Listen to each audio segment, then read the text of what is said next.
सियालकोट का वाकया पाकिस्तान के लिए बाइस शर्मिंदगी है। वज़ीर आज़म इमरान खान का बयान, कहा कि खुद मामले की तहकीकात की निगरानी कर रहा हूँ, जिम्मेदारों को कड़ी सजाएं दी जाएंगी। दीगर सियासी रहनुमाओं की भी मजम्मत। आर्मी चीफ ने सियालकोट वाकये को शर्मनाक इकदाम करार दे दिया। कहा, घिनाव ने जुर्म के मुर्तकब अफराद को कैफरे किरदार तक पहुँचाने के लिए सिविल इंतजामिया को मदद फराहम की जाएगी।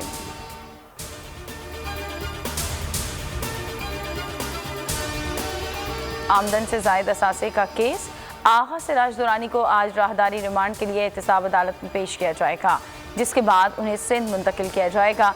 नायब ने स्पीकर सिंध असम्बली को गुज़श्ता रोज सुप्रीम कोर्ट के बाहर से गिरफ्तार किया था।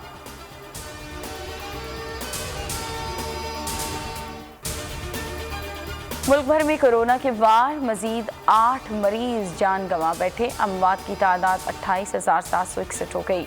गुज़श्ता 24 घंटों के दौरान 431 नए केसेस रिपोर्ट।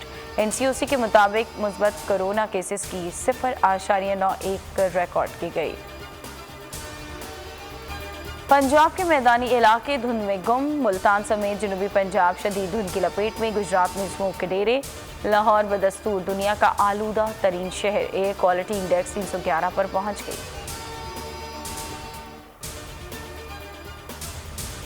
पाकिस्तान और बांग्लादेश के दरमियान सीरीज का दूसरा और आखिरी टेस्ट मैच। पाकिस्तान की टॉस जीतकर बैटिंग जारी। कौमी क्रिकेट टीम का विनिंग कॉम्बिनेशन बरकरार। बांग्लादेश की टीम में 3 तब्दीलियां।